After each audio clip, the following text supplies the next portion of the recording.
Este podcast se presenta con el apoyo de Drummond, Oleoflores, Confacesar y Asoproacol. Bienvenidos nuevamente a Café con Quique, el sitio donde las ideas, los datos y una buena conversación se dan. Esta vez nuestro invitado es Juan Camilo Nariño, presidente de la Asociación Colombiana de Carbón. Y hoy vamos a hablar de minería, vamos a hablar de carbón, vamos a hablar de transición energética, pero también de desarrollo económico, igualmente de las relaciones del sector con el señor presidente de la República.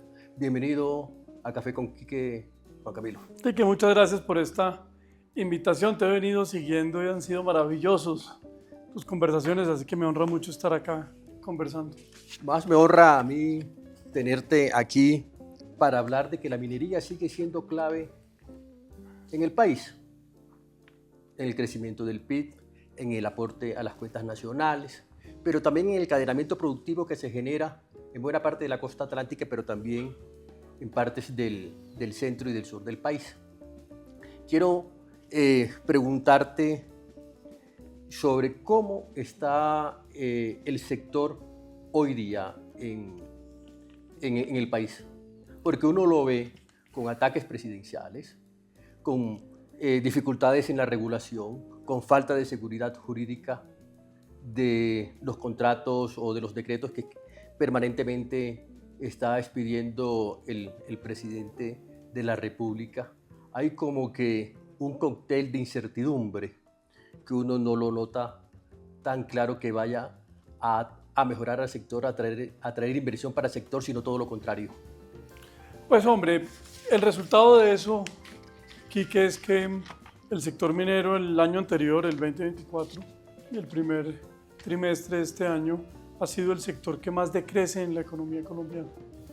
Ha sido el sector al cual ha venido recibiendo menos inversión extranjera directa en relación con el año anterior, casi menos 56%. Y eso no es gratuito, eso es producto de un enorme paquete regulatorio, tal vez como ningún otro, un gobierno reciente en la historia nuestra había intentado ser tan ambicioso en materia regulatoria con el sector minero. Un paquete regulatorio que tiene nuevos impuestos, como el último del 1% a las exportaciones y a la primera venta nacional, un paquete regulatorio que tiene decretos, que tiene resoluciones y que además de eso está acompañado, como lo mencionaste, de una muy agresiva y señalamiento en la conversación pública. Pues eso no es gratuito.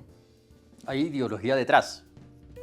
Y aquí creemos que es que la conversación política y pública no tiene efectos en el día a día de los colombianos, y los tiene. Para la muestra, el sector minero, que tiene esos indicadores de decrecimiento y que además las compañías productoras de carbón han anunciado que de aquí a diciembre van a reducir su producción hasta en un 50%. Eso que sale en las noticias, eso que sale en la conversación y demás, el llamado que yo he venido haciendo es que eso tiene un efecto real y directo en los colombianos, en el empleo, en las oportunidades, como lo mencionaste, en los encadenamientos productivos, en el dinamismo económico en muchas regiones en el país. Eso no es gratuito, eso nos cuesta plata a los colombianos y entre todos tenemos que saber advertirlo. Entonces uno puede concluir de lo que acabas de decir, que cuando se ataca el carbón, cuando se ataca la minería, definitivamente el presidente también está atacando a la gente del Cesar, a la gente de La Guajira, a la gente del Magdalena, porque de una u otra manera también comienza a encoger las finanzas públicas que le permiten la inversión a través de regalías en hospitales, en vías, en infraestructura. Así es. Ataca el carbón, ataca a la gente, Sí, y la vuelve más pobre. sí, sin duda, pero y además es atacar a muchas personas, familias, comunidades que han dedicado su vida a algo que protege la Constitución, que es el sector minero, y a extraerlo bien. Y entonces, ¿de cuándo acá? ¿Por qué desde la conversación pública se señala esa actividad? Además con unos argumentos, Quique, sumamente superficiales y que no tienen ningún asidero en la realidad. dicen los ministros y el presidente que eso es así porque el mundo está dejando de consumir carbón. Y la Agencia Internacional de Energía desmiente eso. En el 2024, la humanidad en toda nuestra historia, desde hace muchos años, desde que consumimos esto, nunca antes la humanidad había demandado y consumido tanto carbón. Y está consumiendo también mucho petróleo y también mucho gas. Así es. Y este 2025, la Agencia Internacional de Energía dice que ese récord se va a superar y que de aquí al 2030 todas las proyecciones indican que la humanidad va a consumir 100 millones de toneladas de carbón adicionales cada año. Entonces, pues por supuesto, una conversación polarizante, dirigida, estigmatizante, que parte no de datos ciertos, sino de una irrealidad ideológica, termina causando efectos en la gente, en la población. Pero a eso hay que sumarle algo, Kiki, que es un poco lo que dentro de todos me preocupa aún más. En un entorno macroeconómico, en un entorno de oportunidades para los colombianos, de dificultad, las finanzas del país no están bien. Así es. Y esas finanzas del país, cuando no están bien, a todos nos cuesta. Entonces, de tal forma que uno no puede señalar y hacer que su segundo producto de exportación, segundo producto que más divisas le genera, que más estabiliza macroeconómicamente al país, pues se marchite. Y peor aún, la irresponsabilidad mayor, que se tenga la intención de marchitarlo. Porque pues la ecuación de ingresos y egresos y macroeconómica pues no cuadra, y eso nuevamente va a tener efectos en todos. Y es un sector que le inyecta recursos muy importantes a las cuentas nacionales, a la tesorería del gobierno, a lo que permite hacer la inversión o el gasto social. Pero y en medio de crisis fiscal como la que tenemos, donde estamos a puertas de un déficit fiscal el mayor de la historia del país, estás dejando o estás cerrando la llave que te permite que te entren dólares. Así es, y esa es la gravedad de todo eso. Para gastar. ¿Se han sentido ustedes muy solos en esta lucha, en esta batalla? ¿O si hay un acompañamiento de la sociedad, de la ciudadanía o de ciertos sectores? Yo creo, Quique, que cada vez más, después de 2 años, 3 años ya de una discusión muy discriminatoria en relación con el sector, en particular con el carbón, hoy siento más solidaridades en los medios de comunicación, en los directores de medios, en las comunidades, en los grupos de interés que están viendo con preocupación, pues que le haría mucho daño al país donde esta industria se acabe y se marchite. Así es. En este mismo sentido de las relaciones con el gobierno nacional, ¿ustedes se han sentido intimidados? Hombre, permanentemente. Es que cuando uno se levanta temprano a trabajar desde hace muchos años y muchas familias y personas toda su vida, como lo hicieron sus papás y sus abuelos, en un sector económico de que de la noche a la mañana, en la conversación pública motivada por el presidente, se diga que esta actividad económica es igual que el narcotráfico, igual que la cocaína, sí, que produce igual número de muertos y asesinatos, incluso más. Pues, por supuesto, eso genera señalamientos, eso genera un entorno muy difícil de persecución y demás. Esa conversación pone en riesgo las personas que nos dedicamos a esto. Así es, digamos que los gremios, y tú eres presidente de la Asociación Colombiana de Minería, eres la voz de las grandes minerías, defienden sus intereses, los de los mineros, los del carbón.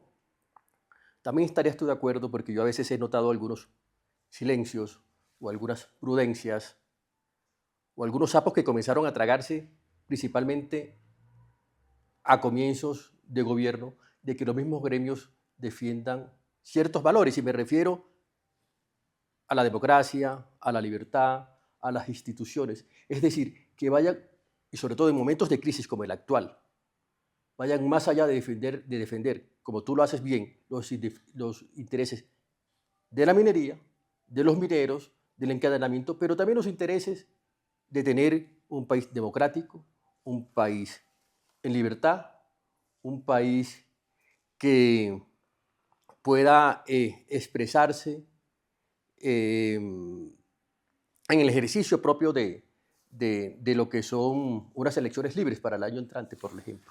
Sin duda, Quique, yo creo que la labor institucional, la institucionalidad que se ha creado en Colombia en torno al sector privado, reflejada en los gremios y en las asociaciones como esta, tienen un papel fundamental que no solamente se ha cumplido ahora, la asociación lo ha hecho, de defender los principios y valores democráticos. Dentro de eso es la separación de poderes. Yo no sé si te acuerdas, comenzando este gobierno, 4 meses de haberse posesionado, sacó una reforma tributaria en la cual se hacían no deducibles las regalías y nos tocó una defensa constitucional de principios, de valores, de independencia durante los 2 años siguientes, defendiendo lo que consideramos adecuado, pero en el fondo también defendiendo la democracia, los principios y valores que nos han construido como nación, que bien o mal, pero venimos en un curso de construcción de país y de nación, con valores que nos identifican.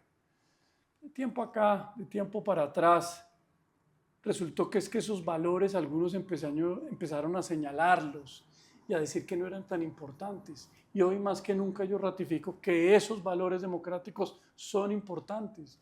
El Estado de Derecho, la seguridad jurídica, la separación y la independencia de los poderes judiciales, el valor de la sociedad civil, de los medios.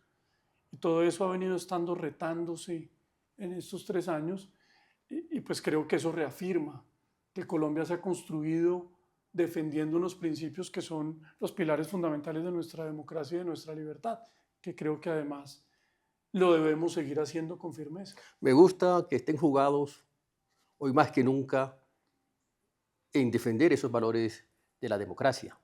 Pero volvamos un poco al territorio y siempre que uno va a territorio hay unos temas de unos vetos indefinidos a través del licenciamiento social o a través de las consultas previas. Es un procedimiento constitucional, pero que vuelve casi inacabable y que aleja la inversión en grandes proyectos que tienen que ver inclusive con la transición energética o con proyectos que definitivamente impactan para bien las economías territoriales. ¿Tú qué harías para regular esas consultas previas que se han vuelto interminables? Hombre, Quique, yo diría que hoy lo que tiene así el sector minero no es las consultas previas. El sector minero y sus compañías han venido ya desarrollando una manera de hacerlo que cuesta trabajo, cuesta plata, son interminables y demás. Yo diría que ¿qué hay que hacer con eso? Lo que este gobierno no ha hecho, pero tampoco los anteriores, que es sacar una ley que regule los tiempos y las interacciones de los distintos actores en la consulta previa. Y no hemos sido capaces. Todo el mundo dice que es que hay un gran problema a la ley de la consulta previa, hay que hacerle consulta previa. Y llevamos diciendo eso 10 años. Pues yo diría que si hay que hacerle consulta previa, pues que se haga. Claro. Pero pues, por supuesto, hay que sacar una ley que regule los tiempos, las relaciones, y con eso superamos y chuleamos ese tema que nos ha tenido y que hemos tenido entre la conversación pública muchos años. Gracias, Juan Manuel. Una pregunta, cuando baje el ciclo del carbón, que todavía no es por ahora, ¿cómo blindar esos ingresos territoriales, ese trabajo territorial, esa finanza de los municipios, ese bienestar de la gente? ¿Cómo hacerse a veces contracíclico cuando comience a bajar el carbón? Te pongo el ejemplo en el Cesar, si no me equivoco, el 50% del PIB proviene del sector minero energético. Y creo que para La Guajira es un poco más del 62%. Sí, así es. Es una dependencia brutal, absoluta. El carbón algún día se acabará. Pero ¿cómo? Y aquí quiero comenzar a introducirnos en el tema de la transición energética, que a mi modo de ver debe hacerse, por supuesto, con los mismos recursos de la industria, pero una industria que están marchitando, que están atacando, pues que están afectando también los ingresos de la gente y de los fiscos territoriales, de los municipios. ¿Cómo comenzar a proteger esas personas que viven del carbón, Bueno, del encadenamiento del carbón, esas finanzas territoriales que también, en el caso del Cesar y de La Guajira y también del Magdalena, dependen en buena parte del hombre, carbón. que yo en eso tengo una aproximación pragmática y simple. La concepción de las regalías en parte son para eso, son para retribuirle al Estado un bien que la Constitución dice es de todos los colombianos. Las regalías son para eso, para hacer las transiciones que se necesita hacer y hacer las inversiones adecuadas en relación con eso. Pues, ¿qué necesita una transición energética? Tal vez yo diría que hay que empezar por lo simple y los colombianos debemos buscar eso. Los cesarenses, con mayor razón, los guajiros, los cordobeses. Y es que la transición energética no sea usada con un interés político particular. Es decir, que se piense desde el país, desde las comunidades y desde la gente. De largo plazo, estos no son planes inmediatos. Este gobierno lleva hablando, y el anterior también, de una transición energética y de unos planes, y yo no los conozco. Las transiciones, como su nombre lo indican, sobre todo necesitan planeación. Y de lo que ha carecido la conversación de la transición energética en el país, en el Cesar, en La Guajira, en todas partes, ha sido de planeación. Y plata y tiempo también necesita. Plata y tiempo, ahora bien. Que plata no se sabe cuánto vaya a costar, porque estuve leyendo un libro hace poco de SMIL, y para no equivocarme voy a traer aquí los datos para hablar de que la transición no es solamente cambiar fuentes, implica reconvertir procesos industriales. Y hablaba, una transición con todas las de la ley implica sustituir 1.500 millones de motores de gasolinas de carro en el mundo, cambiar 50 millones de tractores, sustituir 500 millones de calderas de gas natural, que en invierno calientan casas, negocios e industrias, sustituir 100.000 buques que recorren los océanos y los casi 25.000 aviones. Sí, eso en un contexto global. Ese es un contexto global. Ahora, lo que pasa es que aquí el presidente Petro quiso hacer una transición donde uno solamente el aporte en gases de efecto invernadero es del 0.6%, si no me equivoco, o que está consumiendo 8.000 millones de toneladas año de carbón el mundo, y resulta de que nosotros solamente estamos produciendo, ¿cuánto? Recuérdame, Juan Camilo, 120.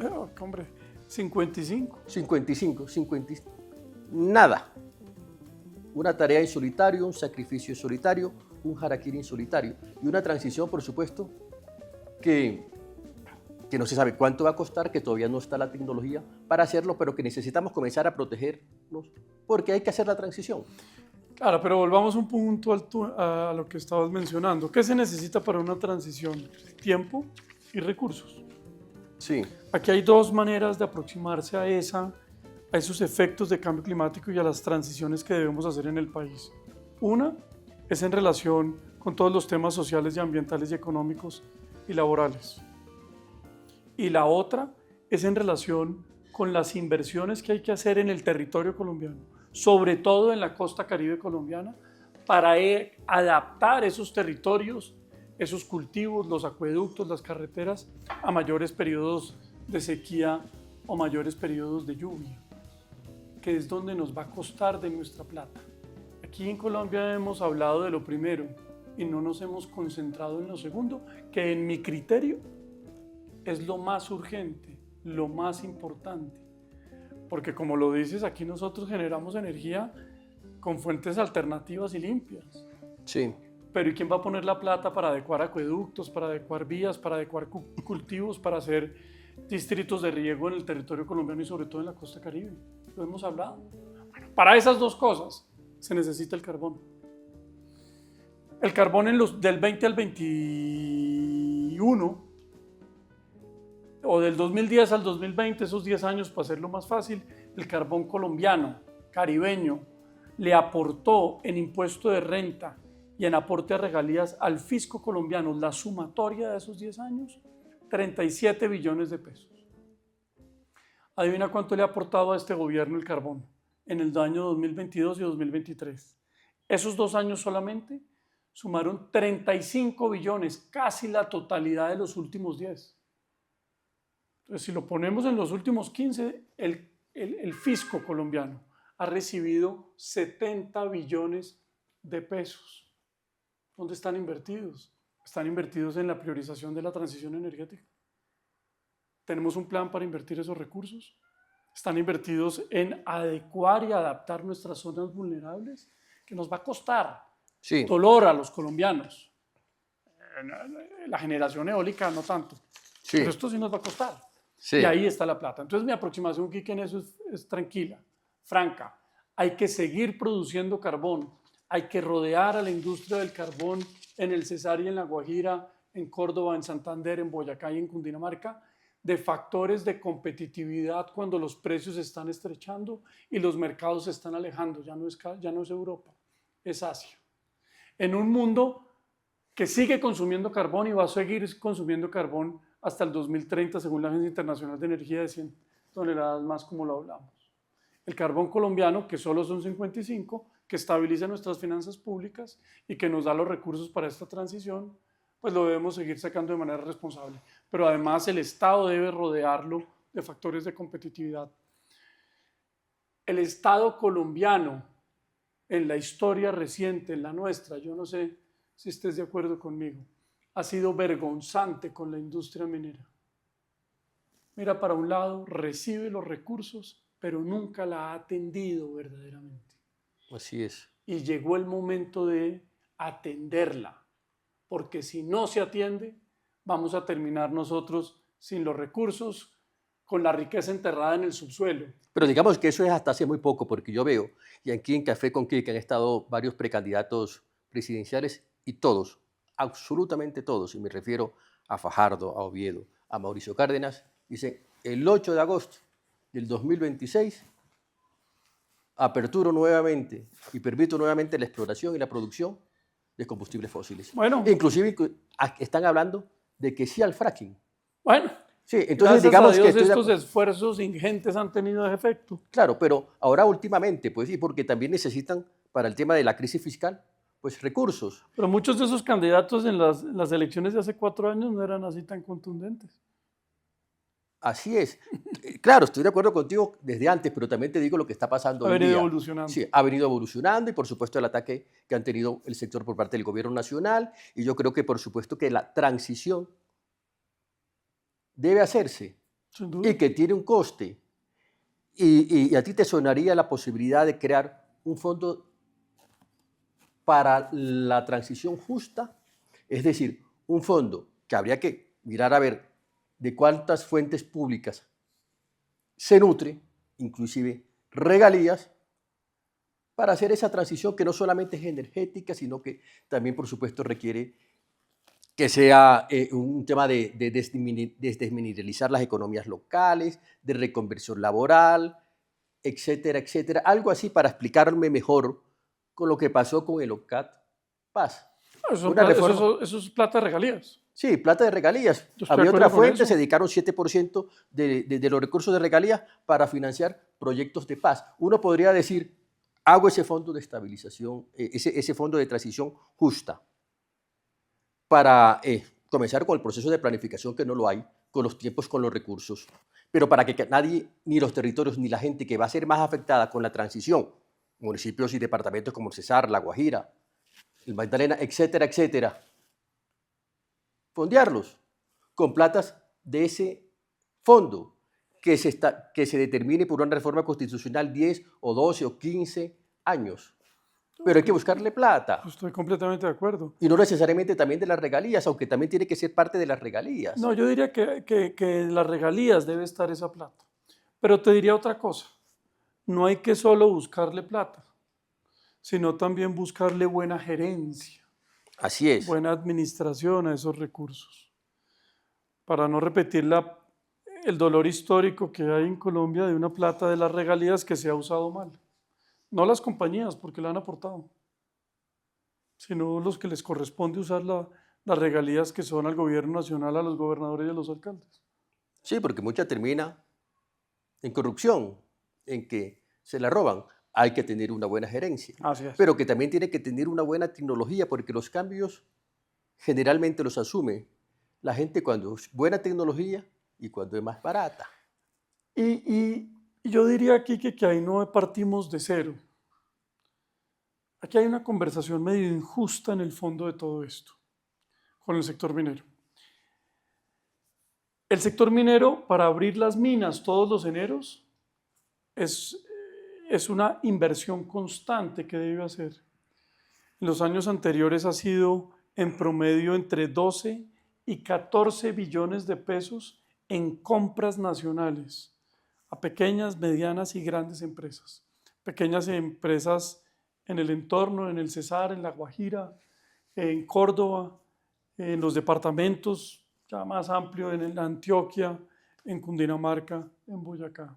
14 billones de pesos, unas compras anuales más altas que las dos reformas tributarias anteriores. Y eso se repite todos los años. Ahí hay una fuente de industrialización y una semilla de industrialización que está en los municipios mineros. No en vano, Quique, el PIB per cápita y el ICA per cápita en los municipios mineros es alrededor del 30% mayor que en los otros municipios no mineros. Es porque ahí existe un encadenamiento comercial, un encadenamiento industrial de servicios que son los que pagan el ICA. Entonces hoy en esos municipios mineros, de manera silenciosa, poco vista, poco resaltada, existe un encadenamiento productivo que hay que rodear, acompañar para hacer esa transición económica. Pero es mentira. Eso es mentira que en los municipios mineros y en los departamentos mineros no existan un entorno empresarial que se haya creado porque el sector minero llegó ahí. No, yo creo que lo contrario. Hay unos hubs empresariales en torno a la minería muy importantes. En Valledupar, en Barranquilla, en Santa Marta. En las aguas de Ibirico, Claro. si uno se va al Paso, Claro. Pero también hay una formación profesional importante, Claro. donde hay una mayor calificación en la mano de obra. Sí. Hay una cantidad de cosas, por supuesto, que desde lo social también te ayudan a tener hasta un mejor nivel de conversación, un mayor nivel académico e intelectual. Sin duda. Una gente más conectada con lo que está pasando en el país y en Sí. el mundo. Sí.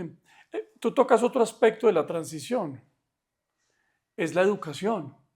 ¿Cómo educar a las generaciones futuras? Bueno, pues la industria minera lleva becando anualmente casi 11.000 personas, 11.000 jóvenes todos los años, para que se bequen, vayan a la formación universitaria en actividades completamente distintas a las mineras, médicos, abogados, ingenieros. Si uno mira, por ejemplo, todos los empleados del Cerrejón en La Guajira que tienen que a cualquier número de hijos se les paga su educación universitaria sin ningún límite, pues eso durante 20 años ha generado una transición educativa, laboral muy importante. Hoy hay hijos de muchas historias, hijos de operarios mineros que tienen hijos médicos, hijos ingenieros con doctorados, maestrías por fuera. Y ahí también hay una transición que se ha hecho de manera silenciosa en los años y que nadie está viendo. Pero ¿qué tal que no hubiera pasado? Así es, totalmente de acuerdo en ello. ¿Hay esperanzas ¿Sobre qué? sobre la minería en el país? Pues hombre, yo soy un optimista de que estos grandes problemas que Colombia está enfrentando y va a enfrentar en los años que vienen. Una enorme inestabilidad macroeconómica, un problema serio en nuestra estructura económica, los problemas de seguridad en el territorio colombiano, unos cultivos de droga y actividades ilícitas, entre esas el de la minería, la extracción ilícita de manera creciente y desbordándose. Todo eso necesita de ponernos de acuerdo sobre nuestras actividades productivas. Y cuando uno suma esa realidad del entorno y lo junta con las enormes potencialidades que tiene la industria minera colombiana, pues ahí encuentra unas oportunidades muy grandes para el país, para las comunidades, para todos. El 97% del territorio colombiano está sin exploración. No sabemos qué minerales tenemos. No sabemos cuál es nuestra riqueza en cobre, por ejemplo, en minerales raros. Y en eso está el mundo, conociendo cuál es su riqueza y atrayendo inversión para conocerla. Entonces yo sí creo que en este entorno de dificultades, el sector minero es un sector que representa oportunidades para todos. De acuerdo contigo, yo creo que hay más esperanza, yo creo que ese túnel negro ya lo estamos pasando y pronto será parte como que de la historia.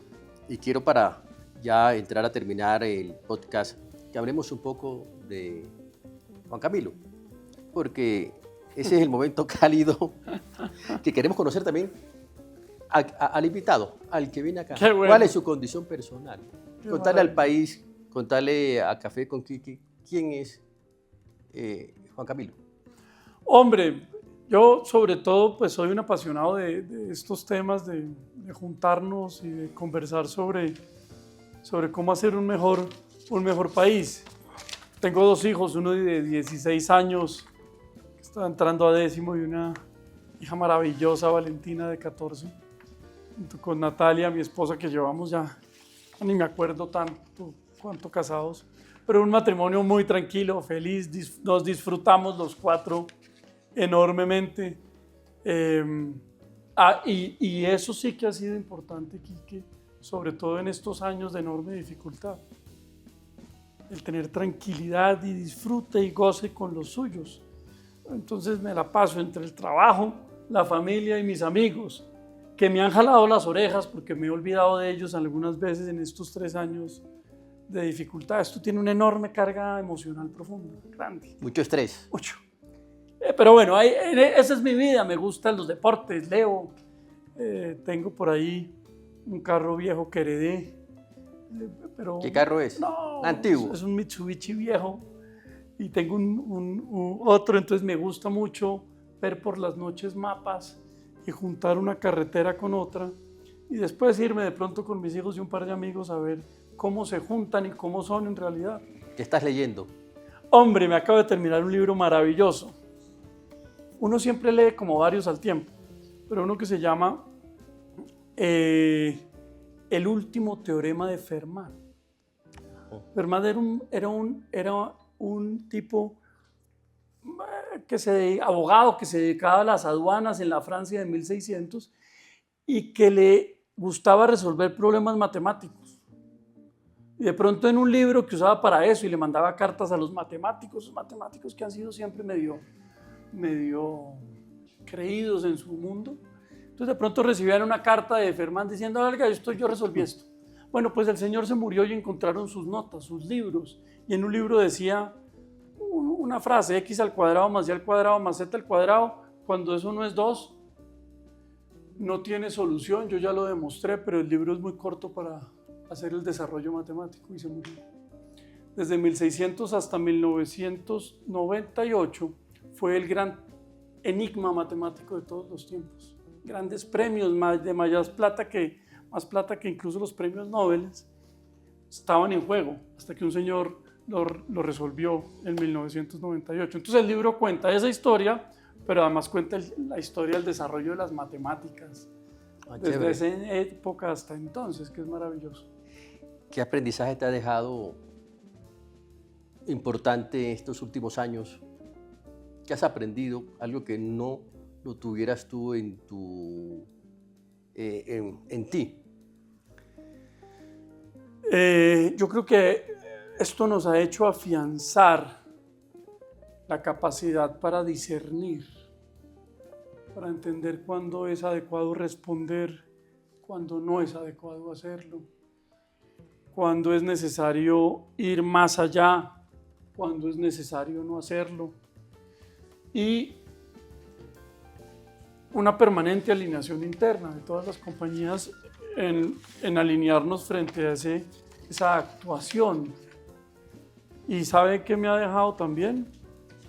Un doctorado en este tema del relacionamiento y 3 doctorados en Derecho. Porque si algo ha pasado en esto es que hemos tenido que usar lo jurídico, el análisis jurídico, demandas, y demás para pues, poder ordenar y estabilizar nuevamente la cancha.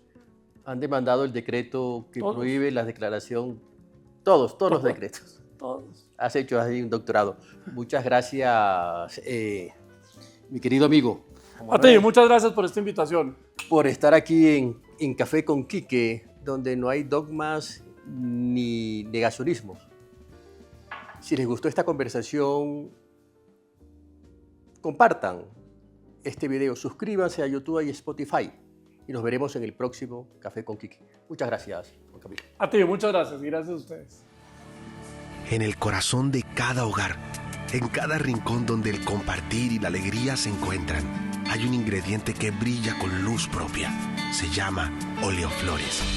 En noviembre, todos los caminos conducen a las fiestas de Cartagena. Déjate envolver por su magia y su historia. Viaja con Facesar te lleva del 1 al 3 de noviembre. 3 días, 2 noches con bar abierto, paseo en chiva rumbera, alojamiento, transporte, alimentación, show nocturno. Toda una experiencia que no te puedes perder. Desde 909,000 pesos. Reserva ya. Marca al 323-292-1920. 317-402-1969. Estamos cumpliendo sueños. Vigilado Super Subsidio. Los sueños que nacen de la tierra, Drummond los hace realidad. En Drummond, velamos por la salud, educación y calidad de vida de nuestros empleados y sus familias y de nuestras comunidades del área de influencia minera y portuaria. Estamos comprometidos con un impacto positivo. Este podcast se presenta con el apoyo de Drummond, Oleoflores con Facesar y Asoproacol.